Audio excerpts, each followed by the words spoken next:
Welcome to Circle Podcast, brought to you by Circle Sanctuary, one of the oldest nature spirituality churches in the United States, connecting people of nature-centered paths around the world.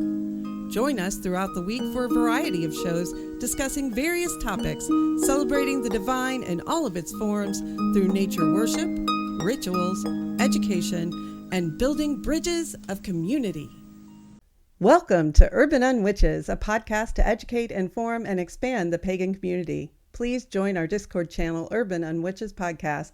Follow us on TikTok at Urban Unwitches, and listen to all our past podcasts on your favorite podcasting platform. You can also join us on YouTube at Urban Unwitches. Now, back to the show. You know what I love most about this podcast, is you have the single best just natural witches cackle I know of any of my friends. The problem is that your high canceling software cuts it out. So when you start cackling, it just makes it go away. And I'm like, but how? This is a meeting. This is a meeting of the witches, girl. We're supposed to have a cackle. I actually forget to turn on original sound for musicians so that it won't do that. So I just turned it on. So now if I cackle, it won't be cut off. That was actually like our first comment was somebody commenting on the cackle there, and they didn't think it was real. And I'm like, listen, as somebody who has been terrified because I wasn't expecting that cackle to come from behind my head, I can tell you that is 100% legit. So well, you were going to start us with a joke. What was your joke? Now you don't remember. Nope. I do. You said you got this, and I said, haha, because I am caffeinated, girlfriend. I said, you got this implies a mastery that has never been extant on this podcast. And then I made a joke about herding cats. Ha. Thought you could trip me up. Well, hey, everybody. Welcome to Urban Unwitches. As you can tell, we are on a roll this morning. And it is morning, so we're all caffeinating with our coffee. And I have news. I also have to put this on theater so that it won't do that. My phone. That's your phone? Dia, I thought you had wind chimes outside the window this whole time. No. No, it is the doorbell that says there's someone out front. Usually Tony. Mm-hmm. So it's the Ring camera going, "Hey, someone's in your front yard." And there's a different sound for the backyard. Yeah. Yeah. There's a different sound for the backyard. So it won't make it anymore. I turned it off. I have health news. And I'm pissed. Oh boy. So I've had a UTI. Okay. I get them with unfortunate frequency. So I got it treated, and then I went to the GYN for my annual GYN thing, and I said, hey, I've had this UTI. Could we double check? Send it off, just make sure. And then when you get a call back from your GYN and it's the GYN on the phone, you never want that call as a woman. As a woman, when you pick that up and you hear that person on the phone, you're like, crap. And she was like, you still have an infection and you're allergic to everything that will treat it. Of course. And so I was like, yay. She was like, we're going to send you to an infectious disease specialist. I was like, oh, goody. I'm so excited. What's the alternative? Leeches? Like also tumors. Figure out something. So I got an appointment with this infectious disease specialist, and it was at the same time as therapy. And if you listen to this podcast, I am a big believer in therapy. I do therapy every 2 weeks. And I was like, oh, I can't do that. That's my therapist appointment. And they said, well, then the next appointment's in 2 months. And I was like, oh, well, I guess I'm not going to therapy. Like we have a tiny window. It's like, oh, great. Great. Yeah. So I've been, but on the flip side, I have been writing a lot about disability, and that's been good. So, and I have started a book with my good friend Melissa on pagans and disability and access and things like that. And so we actually have a whole outline ready, and Urban on Witches has opened a lot of doors for me to different publishers. So I'm very excited about this because I feel like we could go with someone that doesn't start with an L. You know, just saying, don't want to do that. I miss the shade trees in Georgia. They cover so much area. So I'm very excited about that. And so we're doing that. And what else am I doing? Oh, and there was a big fundraiser for my coven this weekend. And we doubled our coffers, which is very good. We don't have a lot of expenses, but we do use Zoom quite a bit. And that's an expense. And then we have a website, that's an expense. And so and we spend our money on supplies for events, right? Ribbons for Beltane, for example. And so we hadn't had a fundraiser because the last Pride Day was 2 years ago in Georgia that we can attend. There's a Savannah Pride Day, but that's like, 6 hours away because we're a big state. So we had this little pop-up sale and we did good. So that's my news. That's what I've been doing. What have you been doing, Kyler? I have news as well.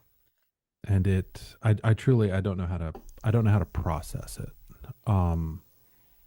I've had kind of an identity shift, a very big identity shift in the last 72 hours. I encountered something I never thought I would encounter, and it's really shaken me. Not to be too heavy, but last night I attended my first hockey game, and I have hated sports my entire life in every form. I found myself hooting and hollering. I may have chanted, "Let's go Kraken." I was surprised. I was sitting there like my husband and our friend who's visiting, Jeff, who is a huge hockey aficionado. I guess that word still applies to sportsy people.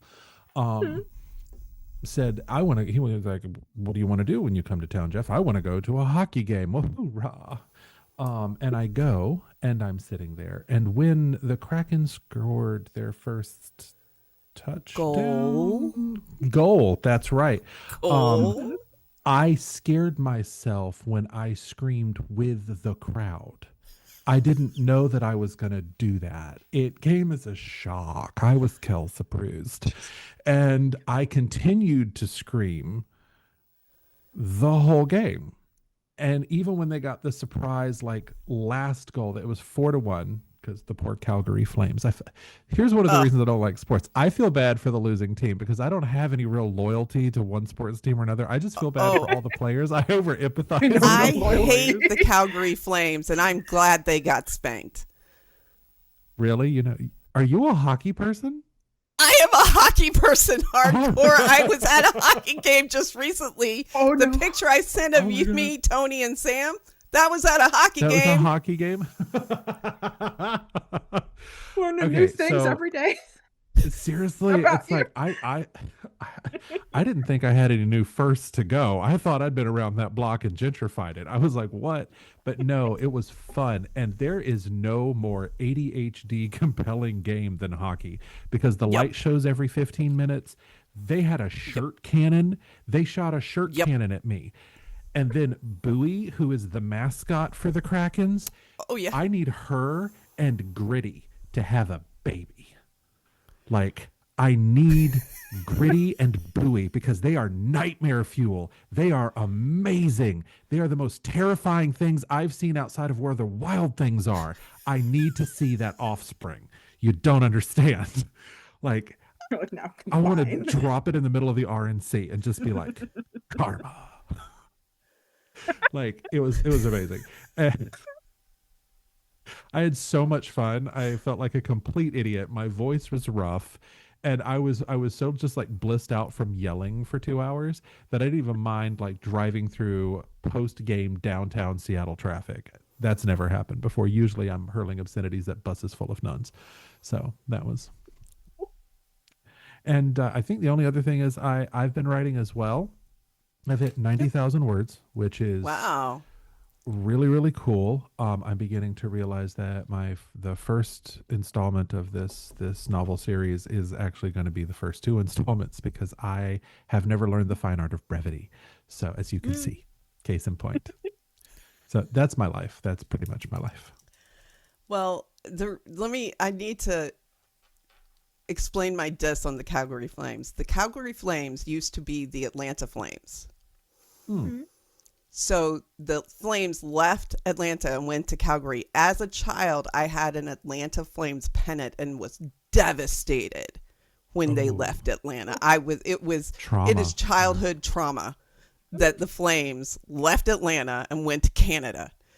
I didn't even know where Canada was. I was just a little girl that liked to eat sponge sugar and watch men beat each other up. It was the thing. So, but I went to we don't have a professional team anymore because the Thrashers suck. They left too. I have trauma around my hockey, but my hockey right now is the Gwinnett Gladiators, and they won their game when I went and got to sit in the next to the owner's box. Ooh. Because it was a party that Tony got invited to. So, and Sam came and was invited as well. And so we had a great time, Sam, Tony, and I. It's the last time we hung out. Legitimately, I had never known the allure of a box until we were passing by some of these little sweet box things, and they had like their own buffets inside, and I'm like, what is this? Is this how people with credit scores live? What is this? I'm confused. These people don't look like they rent to own. I would like to be in there with them. I want to go to there. And I was not allowed to go to there because I don't have those things. But we did have very good seats. That at first I was at first really pissed that I was paying $90 a ticket. And then I'm like, oh my God, I would have paid twice that for this experience. But I didn't need to because the seats were great. Oh, that's a really good price for NHL hockey. Don't tell me that because I know I'm going to go again and I'm really cheap. If it's not something nerdy that I can hang on my wall, I get really stingy. Get a pennant. I guess I could. I got space between the papyri. Yeah. I could do that. Get And a then I got pennant. the space. I've got seriously now that I get to spend more time in this room, I gotta nerd it out. Chris's birthday present just showed up, by the way. He's got the third sister's lightsaber hanging above the TV now. And we've got the blades in and they're all braced and everything. And with a remote, I can turn it on and then the whole room is red. It's one of the ones that's got the circle blades around the hilt. It's super cool. So You're like ambient lighting. Turn on lights. it is so nice. Yes. Seriously, Phoenix, there's this thing that I saw on TikTok because TikTok is going to bankrupt me. I know. There's a way you can slave all of your lightsabers because they all have sound cards that are Bluetooth compatible to like the TV.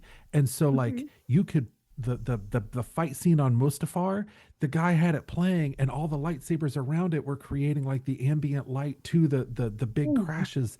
And I'm like, I have to do this. I have to do I don't care how much it costs. I will sell my kidney. I have to do this. And Chris is like, you're not going to do this. One, you don't have the patience to figure out how to make that work. And I'm like, you have no faith in me because he knows me. He's right. I don't. I'm going to spend a lot of money on something I'm not going to finish. Yeah. Well, those of you who have been listening have heard that Phoenix is with us today, and we have some topics to talk about. But before we get into that, we always ask our guest how they're doing now that we have talked about how we're doing. So how are you doing? Oh, that's a good question. I would say that I'm doing good. Things have been going really well lately. Like I've gone to my first 2 raves now, and I found out that I am obsessed now. Awesome. I just met a new friend, and she's like, "Oh, by the way, I'm like a rave DJ," and just like at work, and I'm like, "What?" And she's like, "Oh yeah, you want to like come with me? Like none of my friends want to go," and I'm like, "Yeah, sure. Why not?" And now I'm obsessed, and I'm like, rave outfits, rave fans. When we went in, because I went with my partner, he was worried, and he's like, the instant we walked through, just some guy we didn't even know came up to him. I was like, "Hey man, nice shirt. Here, have like a little ghost," and like gave him a cute little ghost figure.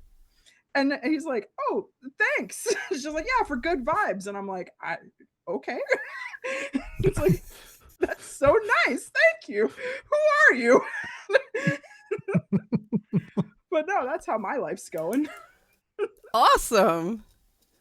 This is spontaneous raves. It's been so long since I could say I've been to a place with loud, thumpy music and people dancing on a floor. That just made me feel so old. You were just at a hockey game. Yeah, but it was. There were fights. There were fights. And also, I didn't realize hockey players really are as hot as in heated rivalry. Nobody told me that. Oh, yeah. Oh, yeah. New news. Like, I would meet all of them at the rave. I would drag my old ass to a rave if you're just going to the penalty box, just being like, I had the pleasure. One time I had the pleasure of standing next to a hockey guy after a game. Mm-hmm. And he was, and I'm 5'6". I am not a short woman. I'm not a tall woman. I'm happily medium. And my head didn't come to the top of his shoulder. He was that big. And I was like, "Can I take you home? Like, I don't care if you're sweaty. Come anyway." He's looking down at you like. He's looking down at me. He was very polite. He had his arm around me, but wasn't touching me. You know, I'm going to take this picture, but I don't want her to get sweaty. I was like totally in love. It was like a thing. Your consideration is appreciated. Contaminate me. Yeah. We're going to have to edit so much of this out because of hockey. I did not see that coming. Thus the hockey conversation began. The tangent, the hockey tangent. We are nothing but tangents. Like when we originally created this, we're like, we're going to do a podcast in the Southern storytelling style. Really, it's a bunch of cackling old biddies who get around and espouse their opinions and act like they're drunk when they haven't been drinking. Also, I have a new phrase, Boyaquarium, because somebody was holding up a sign that says, "I'm at the Boyaquarium," and I realized because of plexiglass, it's a Boyaquarium, and I'm like, oh my god, no, that's perfect. That's perfect. Seriously, that's a hot dude petting zoo. It's amazing.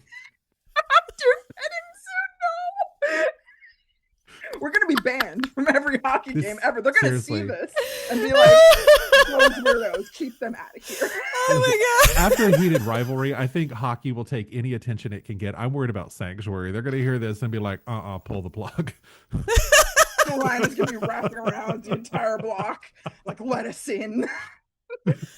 Oh my gosh. We're here for a reason, Dia. We're here for a reason.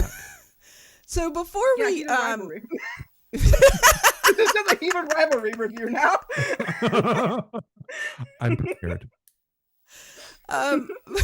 We hope you've enjoyed the beginning of this episode, and we'd like to ask you to continue to listen. This is our disclaimer.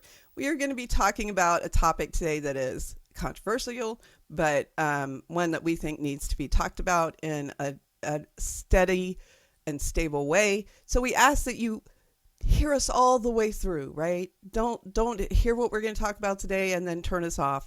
Listen all the way through before you make an opinion. That's what we would ask of you today. And besides, we're on a roll. You don't want to miss this. We got it going on today. The energy I don't know where I am. Yeah, that's the best kind of podcast. That is so awesome. So that's what we're going to do. And we are going to talk about vampires today. And we have with us Phoenix, who identifies as a vampire. And we're going to start with letting her explain to us what that means for real, not what it means in pop culture, which is a whole other thing. Oh, yeah. So, oh goodness. It would make more sense if like I had visuals for this, because in the vampire community, vampire, like spelled with a Y, is usually used for people like me who are like, oh, I require things outside of me in order to sustain myself, rather than like a pop cultural vampire like your LeStats, your Edwards, your Draculas, if you're going classic vampire, and that big difference there. But because I know that there's been a lot of, especially in the magic community over the last few years, a lot of like, you have to stay away from energy vampires. You don't want those people around, you know, like a lot of like how to defend yourself against energy vampires in your life is usually what pops up when you look for vampires on sort of like any sort of magical or even just like psychology lately has just been like defense, keep them away, cut them out of your life. And I'm like, oh, okay. Just that's where we're at now, are we? Okay. Like just like inherently like these people are bad and toxic and you need to keep away from them. And I'm like, right. So right. my understanding of energetic vampires is that they need the energy of others to sustain themselves mentally, emotionally, physically. That is my understanding. But you, full disclosure, are in my coven. So clearly we have an understanding that's a little different than most magic practitioners, because I was raised as a magic practitioner to run the other way. But what I found out from you changed everything about how I think about it. And one of the things that you told me was consent was everything. And that is part and parcel to what you do. Why don't you expand on that, how you guys talk about consent?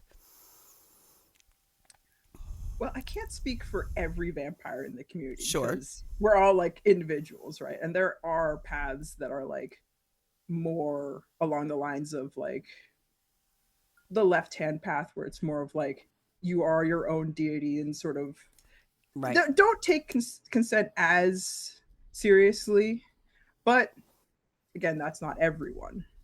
Like there are good and bad apples in every bunch, really. Absolutely.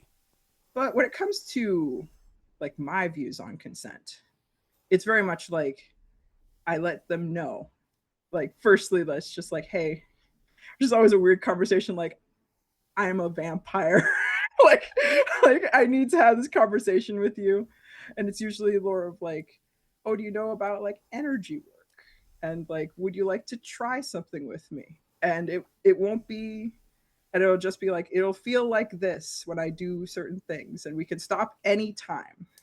Very much along the lines of like, here's what's going to happen. Here's how you're probably going to feel. You'll probably be a little tired afterwards, but nothing bad should happen.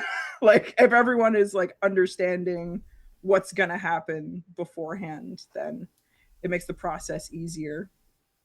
Like I wouldn't just go up to someone or like and be like, hey, I'm just going to like snatch your energy without you knowing. Because it's like, that's a little, you know. But well, one of the things that I've found that it's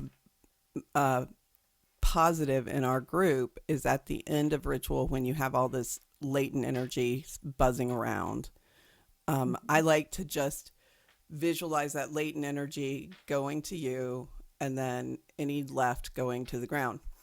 And it makes for a very clean circle when you're finished. I don't know if you understand what I'm talking about here, but after you do energetic raising, there's just this energy and vibe and everybody is buzzed. And I have found having Phoenix in the circle allows for that buzz to come down very gently but quickly, and it doesn't leave the same residual feelings that that traditional ways of dissipating that energy does. That's one of the things that I would say as a high priestess that I've really enjoyed about having Phoenix around. I think she does that with a great deal. Everybody knows what she is, and there's no hard feelings, and it's a time where it's very useful for us, and I think it's really, really great. Why, but given that I've found the positive of it, why do you think there's this distrust between modern witches and vampires with a Y? I think it's just mainly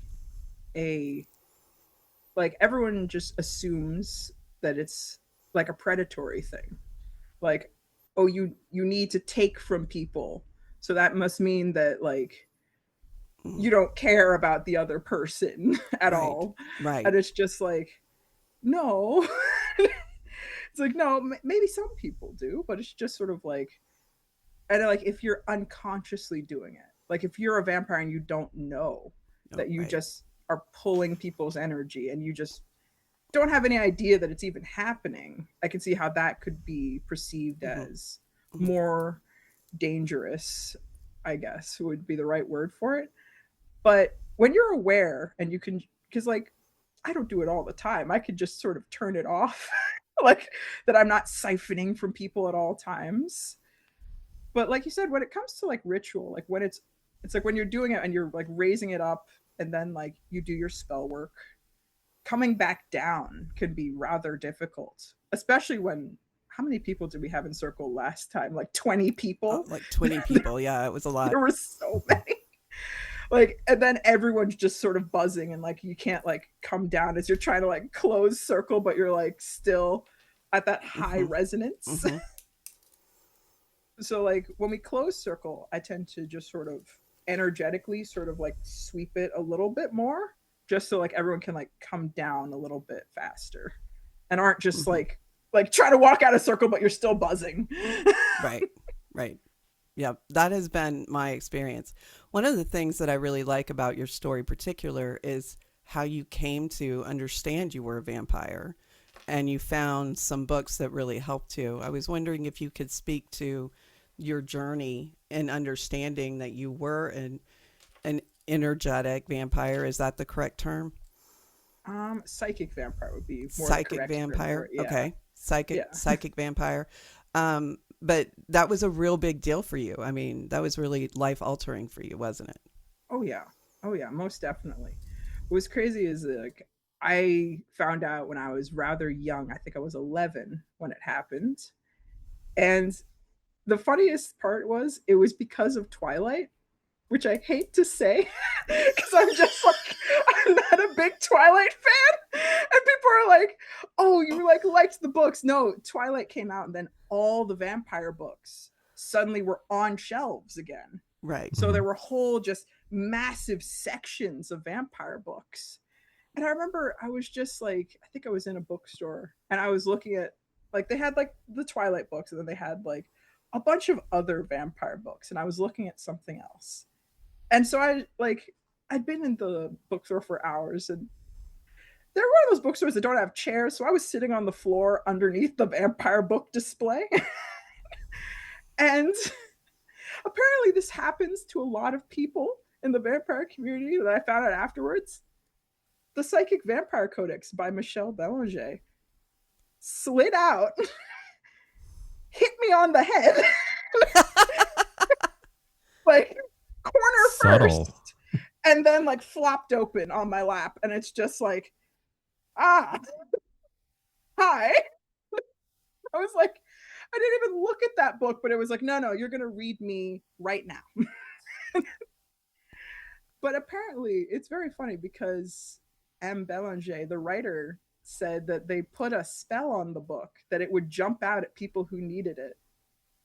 And didn't realize that the book would take it literally. So it's been falling on people's heads for the last like 20 years. Like people were like, I don't know anything about vampires, and the book would just be like, you do now. And like that's sort of just how it happens, where it like it just decided that it's like, no, you. I'm like, all right, I guess. You told me you were really, really relieved when you found the Vampire Codex. Oh, yeah. Because the weird part is it's like when you don't know, because like a normal person, like a normal human being, just sort of, you just produce your sort of your own energy and you can like get it from the environment and like from other things. When you're a vampire, you can't do that. And it's very strange. It's sort of like if you were in the ocean and like you could feel all the water and see it all around you, but you can't drink it. Like it's very much just like I can't get it from the energy from the environment. I don't produce enough naturally on my own. And what's weird is like I need it from other people, and I can't get it any other way. So when I found out there's like a whole chapter about what's called harvesting now, it used to be called feeding, but we sort of moved away from that. It's a little too like oh, we're gonna come at you in the night and feed on you while you sleep. And it's like, no, we're just gonna like harvest very gently. Like, I'll The take last a 20 little years, a lot of language has changed in the last 20 years. We're aware of the power of words now. Our last podcast talked about that law of magic extensively. Yes, it did. But So- it's just, yeah. You talked that's about just a harvesting. process. Mhm. Yeah, harvesting. Yeah. So when it comes to that, it's just sort of very much for me, I'm like, oh, I can see some people just have too much energy, Hmm. and that can be as detrimental as not having enough, where they're like, it's like your mind is constantly racing, like tons of things are happening, but like you're at such a like an energetic like excess that's like you feels like you can't do anything because everything is happening at once. And having a vampire in there, you could just be like, hey, let me just take a little bit of that, you know. It's like, and you'll equal out, you'll sort of like equal each other out, which is good. That's awesome. And Mhm. yeah, it's pretty great, honestly, when it's like you find someone who's like very high energy and vampires who are just naturally very low energy, and then we just sort of equal each other out, and then everyone's good. It's like, oh, I get what I need. Now you have what you need, where it's like you're not constantly buzzing. Kyler, did you have a question? I ask questions. Um, Mhm. So, one of the things sometimes when I'm really on, it's pretty intermittent. I can visually see, and I have seen extroverts in a crowd of people. Now, extroverts in our society, there's this concept that they don't need anybody. They're this big, brighter, shinier than gold personality, and that type of personality doesn't need anybody. It's usually, in my experience, the exact opposite. They need people to see them. They need the attention. And there have been times I have felt them pulsating out this personality, but they're also receiving in from the people watching them. Is that, would you describe what you do as something akin to that? Like where you can receive, like say you were the focus of a small group of people, you can ambiently take that in because it comes from another person? Or is that a different process altogether? In a way, yes, because like sort of what's like called ambient feeding is a process Mhm. that happens where it's like there's a large group, like you say like you're at a concert or something, it's like, and you can like feel everyone's just energy raised just from like being in that Mhm. sort of environment. And if you're a vampire, you can sort of just sort of skim off the top, really, because it's like Mhm. there's just so much energy just like around you, but it's like it's coming from people, and you can be like, oh, let me just, like I'm in this now, and like you can take a little bit of that, and that's definitely a thing that can happen. Yes. Okay. I had many years ago, I had an ex who was a musician, and I kept getting dragged to these electronic music shows. And as would often happen at these electronic music shows, I encountered someone who, it was the first person I'd ever encountered who identified as a vampire. And there was a whole Gaul thing. I'm old enough that there was this whole Gaul thing that just kind of inherently went with it. Like there was no separating the Mhm. two. Um, and I got to have some conversations. They were not as cogent. I don't think they were as knowledgeable as you were based on how you're approaching and describing things today. But I definitely remember experiencing, as our friendship deepened, there felt like an energetic exchange. I don't know how truly conscious they were of what they were doing, but I do remember in those conversations, I was like, if this is what an energy, and they used the term energy vampire at the time because that was the term du jour. Yeah. I Yeah. remember thinking, if this is what that is, I don't understand why my teachers were so terrified of it. Like it was a gentle process, but more than that, they were psychically hygienic in a way that most people aren't. Most people are sloppy emotional messes, like pretty much all the time. And this individual was not. And I will fully admit it led to many hours of cuddling because they were also adorable. And it was very grounding for both of us. I am somebody who carries a surplus of pneuma, a surplus of vital energy all the time. It's one of the reasons I'm a live wire until I crash. And it was incredibly beneficial. I that was one of the most peaceful friendships I'd had in years. And I walked away from it having put some of my prejudices to rest. So one of the questions that I would have is, as a psychic vampire, how have you experienced prejudice within the magical community? How is that manifested for you? Um, to be honest, I tend to keep the fact that I am a vampire sort of more quiet until recently, because again, there is the whole stigma of just like, oh, vampires are all predators and toxic, and you can't be around them, and you can't Mhm. have them in a circle. Dia will know this, that like when I first reached out to her, I was extremely nervous because I was like, hey, because I'd heard things, especially from M. Bellinger when they were younger. They were in circles and things like that. They even had a friend whose coven threw him out because they knew M, and they were like, "Oh, you're friends with a vampire. That vampire is gonna siphon all of the coven's energy." And M had never met these people, had never Wow. seen them, and just because he was friends with M, they were like, "No, Mm.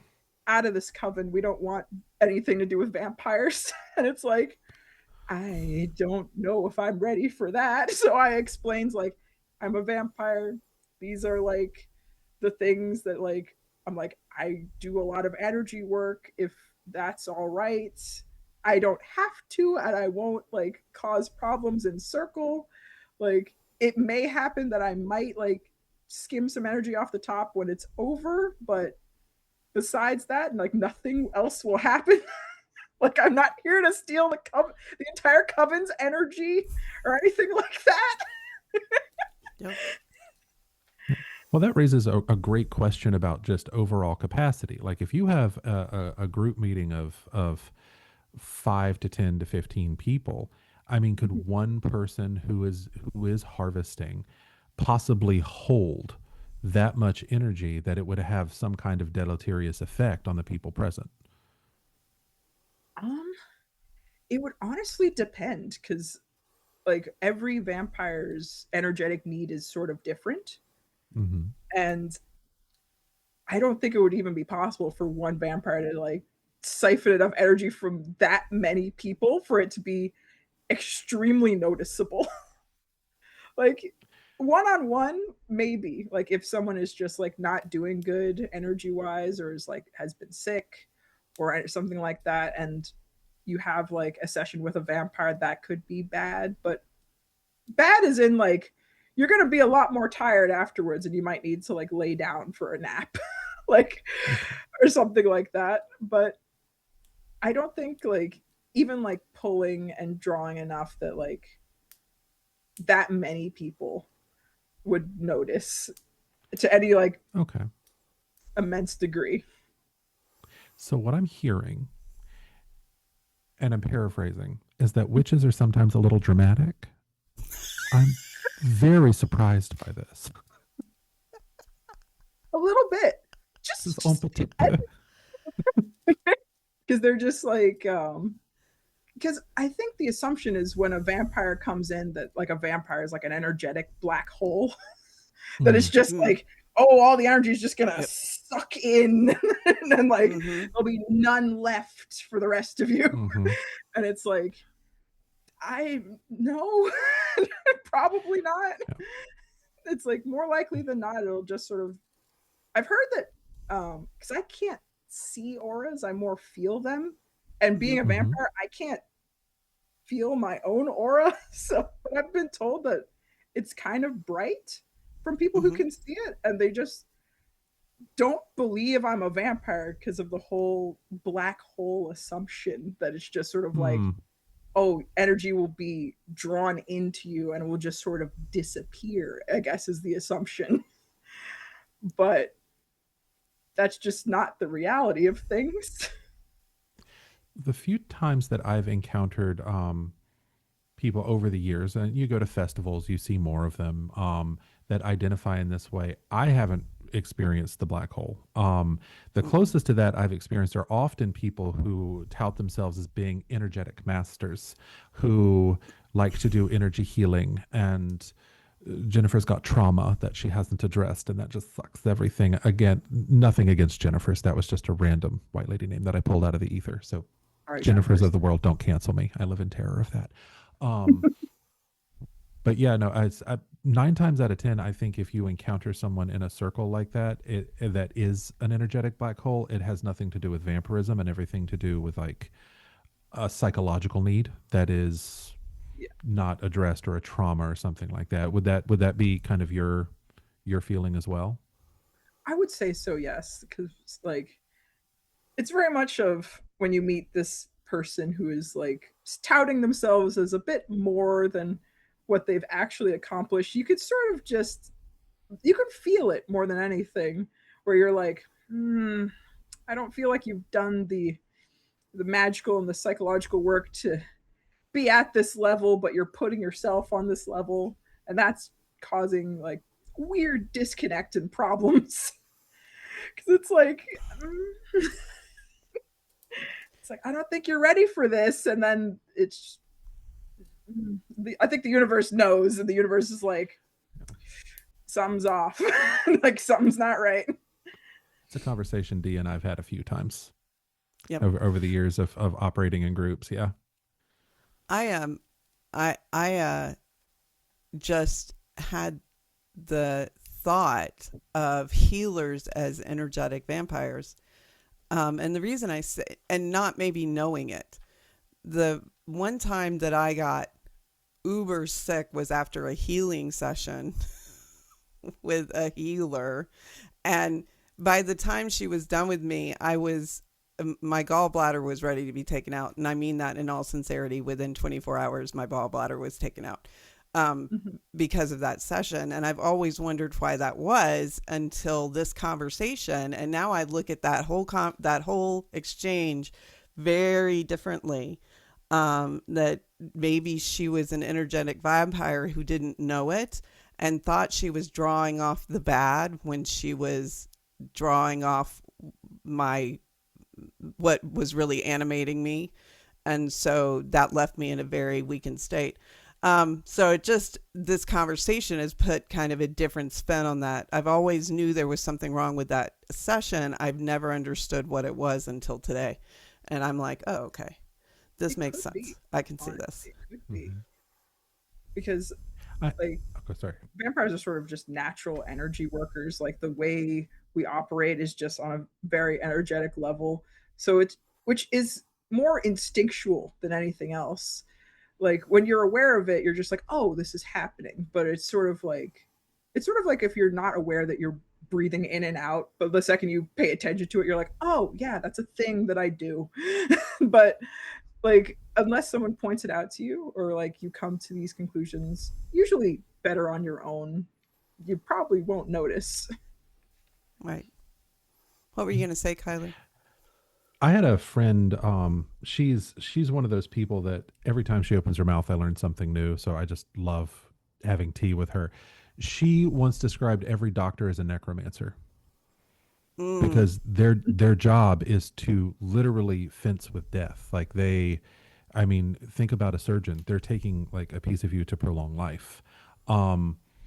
The idea of the balance of life and death in that way, of those vital energies back and forth, has been something that's kind of occupied me both like in fiction and philosophically for years. And so like as you're talking, I'm just like, I'm eating this up because I'm like, it's new ways of thinking about this exact same question. Is when we take energy and we give energy back, that exchange is to me our emotions. It's the word that I use is a Greek word. It's called pneuma, and it's the vital energy, like almost like the chi or the ji or the ka, that essence of us. The ability within a social group for a person to take that excess because they don't have enough seems like a naturally socially balancing thing. Like within society groups in nature, everything exists in a balance, and the outliers, like I'm a gay man. There are studies now showing that we serve societal functions if, not being persecuted and set on fire and things like that. Mhm. Generally, as long as you're not setting these outliers on fire, they're performing some kind of function. Fire is the ultimate, cleanser. Mhm. But it seems to me that within a group that sometimes may have difficulty balancing its dynamic, this could be a very useful function for someone. Oh yeah. Yeah. I've heard actually from, again, an interview with M. Bellinger where she was asking around different cultures, and she went up to one of her Chinese American friends and was asking about chi. And what's very funny is describing, like, oh, like, do you have like anything akin to vampires in your culture? And her Chinese American friend, their Chinese American friend said, like, oh no, we just have people with like high chi and low chi, and they share chi, and then like everyone sort of balances out. And like, and Bellinger was like, what? What do you mean? You just ask someone with high chi, just like, oh hey, can I have some chi? And they're like, yeah. And that's it. That's all there is to it. So much like Western societal like angst of just like, oh, I'm a vampire, I'm a monster, and no one will ever understand. And just go up to a Chinese person like, oh yeah, you can just share chi. What are you talking about? Like, we do it all the time. I did it this morning. Like, it's like, oh, so okay. And I love her resting witch face that she's drinking coffee out of a resting witch face coffee mug. I love it. I've already searched on Amazon for one. The only other thing we haven't covered that I did want to cover is there are Vampyre with a Y houses. Mm-hmm. And can you explain what that is and what function that serves? So there are vampire houses. Some people refer to them as clans. It is sort of a, like, I think there are like 4 major ones. I know of 2 major ones, which is what is it? Clan Sabretooth under Father Sebastian, which is the big vampire house that holds like the vampire masquerade balls all over the world. They're like, when you look up any sort of like vampire community, they are the ones that show up usually first.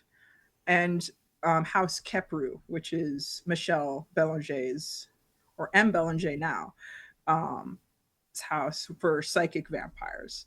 And it is, I wouldn't say that it's more of a closed group, House Kepru, because you have to be initiated in, and there's like a whole process. I actually am not considered to be part of any house. I'm what in the vampire community is known as a Ronin, which is a vampire which doesn't have a house or clan or anything like that. Very insular in that way. Like, I am part of Willow Dragonstone as the coven, but it's not a vampire coven. So no, like, no, like House Kepru is under M. Bellinger, and that's it's sort of like, it's so funny because before we started recording, we did mention like herding cats, and that is very much the joke about the vampire community. Is like, we don't have many houses or anything because like vampires just don't want to hang out with each other. Like, we're very cat-like in that way. Like, even the fact that it's called Clan Sabretooth after like a large cat, it's just sort of like, oh yeah, we'll like meet up and see other vampires for like a couple hours a year, and that's enough for like a big event or something. And just be like, well, this was nice. See you next year.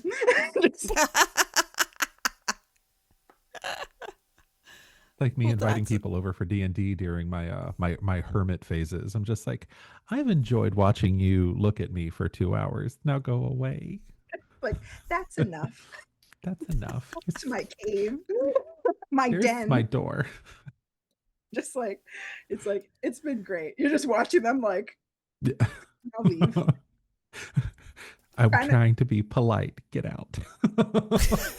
The southern tendencies of like, well, and you just like hit your thighs like, well, it's Mhm. about that time. Yep. The Midwest, well, Mhm. and just kind of rear back. And it's like, that is the signal, y'all. If you're not getting it, you're overstaying. You're welcome. It's like, come on. It's like, I'll make loud noises. Don't make me bark like a dog. Get out of my house. Well, Kyler, do you have any other questions? I do. I have two completely ludicrous questions. All right. One, because this is how my brain works. So, and I do not mean to be offensive at all, because this is just how my brain works. Instead of coming out of the closet, if you're still in like the vampire closet, you call it like a coffin. Like that just seems completely. Yes. You do? Okay. I had a suspicion, and I was like, I want to ask this. Just like, are you still in the coffin? And it's like, and I'm like, well, not anymore. Oh, Not after- it's like you broadcasted. I am However- so glad I had the courage to ask that question. Safe space. And the other and the most important question I've asked today, who do you think is the sexiest LeStat?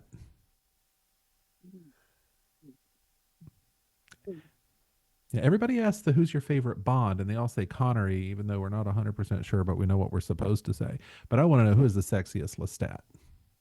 I actually haven't seen that much of the new show, so I can't say Mm, too much about the new show that's been going on. I've heard good things.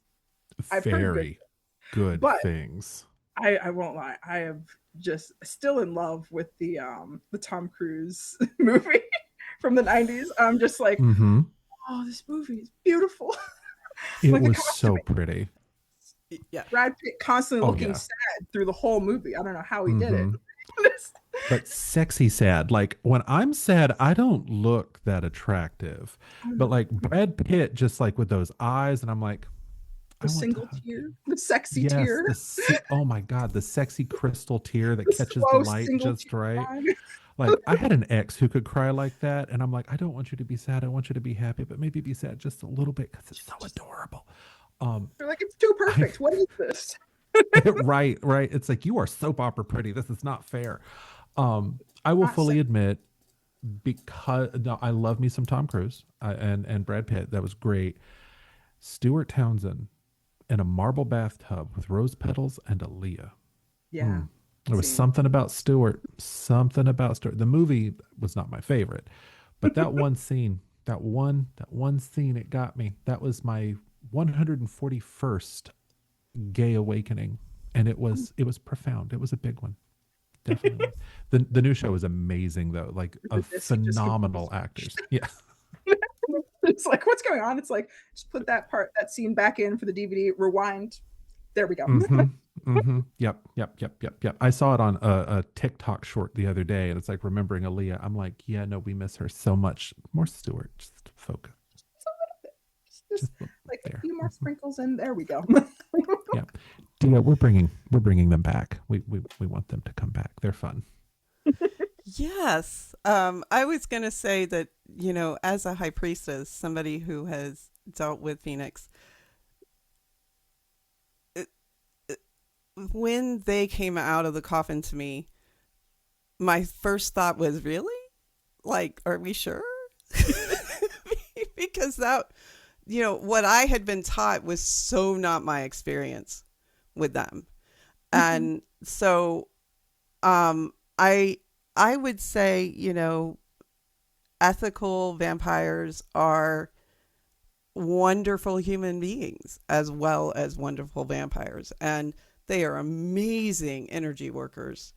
And they have an ability to bring a group cohesion in a way that I've never seen done before. And I've learned a lot from them, just watching them and their energetic exchanges and within the group and the things that we've done in ritual. And, I would say that I have put to bed a lot of the bad things I was taught because of Phoenix specifically.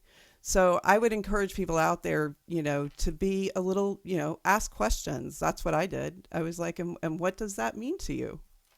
Yeah. Mm-hmm. And tell me more. And is there a good book I should read? And, educate yourself. I think that is something we should have learned by now. When someone says, I'm XYZ, what we need to respond is, tell us what that means to you. Explain that to me. Be curious about what you're being told, because that's going to bring education, and education is going to bring cohesion. And we need a lot more cohesion in the alternative communities. We need more people handing out ghosts. Seriously. Like, we need a lot more of that going on. Absolutely. I think one of the biggest problems that faces we'll just say the alternative communities in general as a collective, is generational judgmentalism. This thing that comes to us. I remember one of my previous, we'll say mentor. She wasn't a direct teacher. I was a student of one of her students, but she was a priestess in the 60s. And whenever her goddess called to her, it was Hecate. And at the time, in the 60s, you didn't mess with the dark goddesses. The dark goddesses were scary. They were evil. They were underworld deities. There was something bad. If a dark goddess, if the Morrigan or Hecate, who is the goddess of magic, y'all, like, if she called to you, literally this woman's teacher was like, what did you do? Like, what did you do? There was this judgment. You had to have been like a bad person. And I think that, especially in those days and even somewhat now, a lot of us find our way into these alternative paths from a very Judeo-Christian background, which is very binary. It's very black and white. There's good, there's evil, there's light, there's dark. The dark is also rest. Nighttime is not evil. Yeah. The shadow takes... I'm a ginger. I love the shadows, because otherwise I crisp like bacon in a griddle. Like, I've learned that there's peace in those the darker bit of it. When we return to the mother, we go into the dark earth, and there is rest in that. And I think that the more we and it is an effort, trust me, it is an effort, because we're throwing off a whole lot of like baked into the pudding prejudices. We have to set aside the preconceptions of previous generations, because as I've gone out into my own journeys, I found nearly every single one of them to be incorrect. Like, across the board incorrect. Like, you can't judge any group of people as a group of people. You have to judge every person individually based on their individual actions. And I think if we would take that to our heart, and if we'd taken that to our heart 30 years ago, we would not be in a world where we are today. So, yeah. Phoenix, do you have any last words you would like to impart? I'm trying to think now, because I'm like, after that, I'm like, well, what can I add to that? I think now, honestly, that am I gone? Oh no. You go. Phoenix disappeared. No. Is that a vampire trick? Oh, it might be. Oh no. They can really turn invisible. What? Her camera turned off. Oh no. Well, there she is. There we go. There we go. There they are. That's great. The timing on that. It was perfect. But no, That's usually how technical problems happen on this podcast. It is Yep. at that exact perfect moment. Yeah. But I think it's more of now, especially with younger magical practitioners, especially, it's sort of like the idea of not wanting to offend anyone is preventing people from asking those questions. Like, it's like they may have ideas and stereotypes and like things in their head that they're just not sure about, but they're too scared to ask, because they're like, well, I don't want to offend them. I don't want to like sound ignorant. Like, I don't know what I'm talking about. I'm like, it's okay to not know. Like, we all started somewhere where like we didn't know what we were doing, what was going on. You have to ask though, because it's like it's like someone else who maybe has the answers isn't going to know you need them if you don't ask. I like that. Yeah. Someone who has the answers isn't going to know you need them unless you ask. I really, really like that. Quotes by Phoenix. Mm-hmm. That's a good one. Kyler, do you have anything to say before we part? Other than the last like 3 or 4 podcasts that we have done have just been absolutely phenomenal, because we have had, in some cases, we've had like these really amazing guests that have come on. And it has just been such an honor to be a part of this journey, like through the podcast, and get to meet these wonderful people like Michael and Phoenix. And it has been so wonderful, because no matter how much you grow and you go out and you see the world, it's through other people and learning to absorb the experiences of other people that you truly grow and expand everything that you see and feel and know. And it gives you just such a greater capacity to live a happy, fully rounded life. And so for that, thank you so much for coming on today, Phoenix. I have really enjoyed this. I hope you come back as a baby witch. We're trying to attract baby witches to ask us questions. And we did this with Alejandro. I don't think it's come out yet, but we would love it if you came back in that capacity, and we had to talk about witchcraft with you because you're fun. Oh, I would love that. Yeah. And I normally end by saying, I hope you have a magical day. And Kyler says, Hail and farewell. Hail and farewell. Thank you for listening to Urban Unwitches. Please reach co-host Kyler Petrie and Rev Dia at urbanunwitches@gmail.com. That's urbanunwitches@gmail.com to suggest topics for shows or comment on past episodes. Please join our Discord channel, Urban Unwitches Podcast. Follow us on TikTok at Urban Unwitches.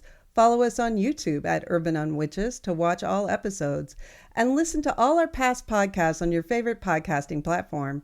Rev Dia is a witch for hire as an officiant, life coach, astrologer, geomancer, and medium, and can be reached at www.revdia.net. See you next time. Thank you for joining us on the Circle Podcast, presented by Circle Sanctuary and produced for all who follow nature-centered paths. Join us throughout the week for various programming connecting with the community around the world. Please don't forget to watch for updates on the Circle Sanctuary website at www.circlesanctuary.org. Follow us on Facebook at Facebook/Circle Podcasts. We can also be found on your favorite podcast hosting sites, such as iTunes, Spotify, and others. Until next time, many blessings.